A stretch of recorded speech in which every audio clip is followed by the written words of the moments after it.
सेवारो म हवल्दारको चाहिँ सन्चै हुन्छ आराम हुन्छ होला है। अनि के छ खबर त नेपाली दाजुभाइ हो दिदीबहिनी हो आमा बुबा सन्चै हुन्छ आराम हुन्छ होला है। अनि अस्तिको आन्दोलनमा दुईजना हाम्रो नेपाली दाजुभाइ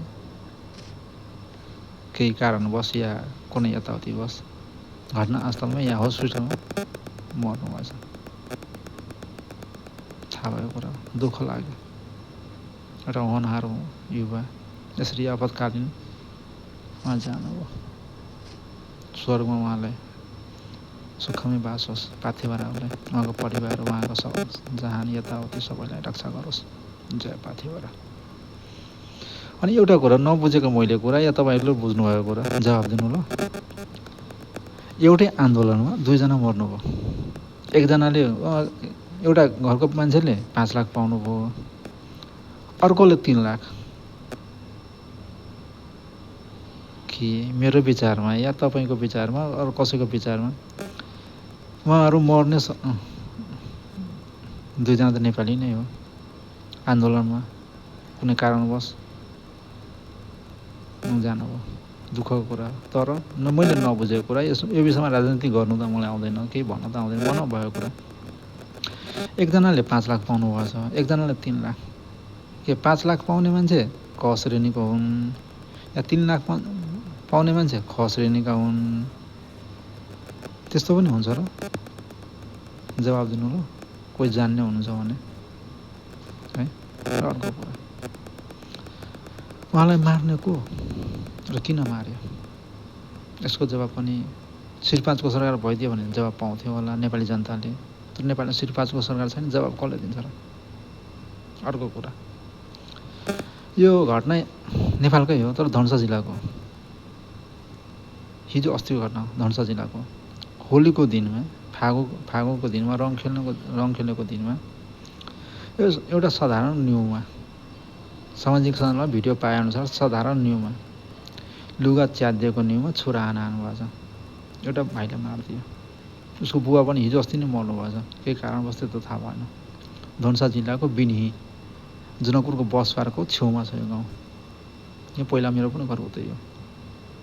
त्यही भएर बिन्हीको भाइलाई उसका दुईजना बहिनी हुनुहुन्छ, आमा र भाइ थियो। बुबा अस्ति मर्नुभएछ। तर भाइलाई पनि अस्ति होलीको दिन छुरा हानेर मारिदिनु भयो। मार्ने मान्छे 3 जना पनि त्यही गाउँको, सँगै खेलेको होला, सँगै साथीभाइ होला। एउटा लुगा च्यातिएको निमा छुरा हान्नु पर्छ। नेपाल कता जाँदैछ? के को इसारामा जाँदैछ? कस्तो नेपाल हो यो? उसको आमा त्यो गाउँको मान्छे, उसको चेली रुएर बाटोमा अहिले पनि रुइरहेछ बाटोमा। न्याय कसले दिने? कि न्याय पाउँदैन र नेपालमा?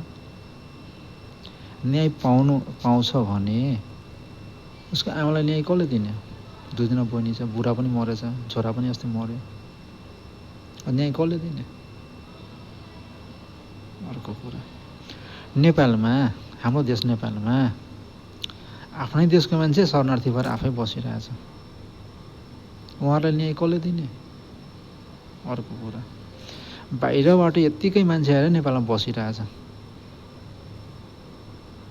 किन आयो? कसले ल्यायो र कसरी आयो? नेपाली जनताले न्याय कहिले पाउने?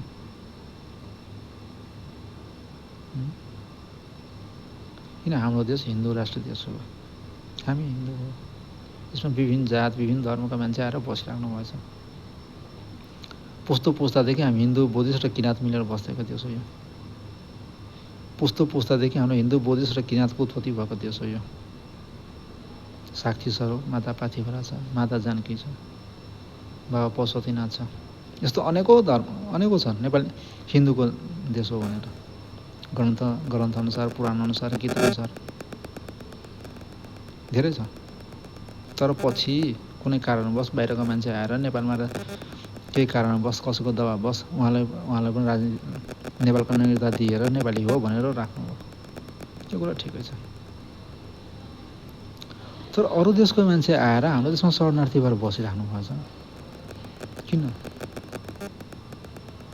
नेपाली जनता खाँडीमा, अरू देशको मान्छे आएर हाम्रो देशमा राज गर्नु, सरकार भन्छ साह्रै राम्रो हो होइन र?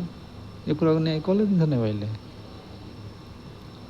अनि केही कुरा नेपाली जनताले बोल्यो भने नेपाली जनताको पक्षमा श्री 5 को सरकारको पक्षमा बोल्यो भने धरपकड गर्नुहुन्छ। यो कुरा पनि साह्रै राम्रो हो है।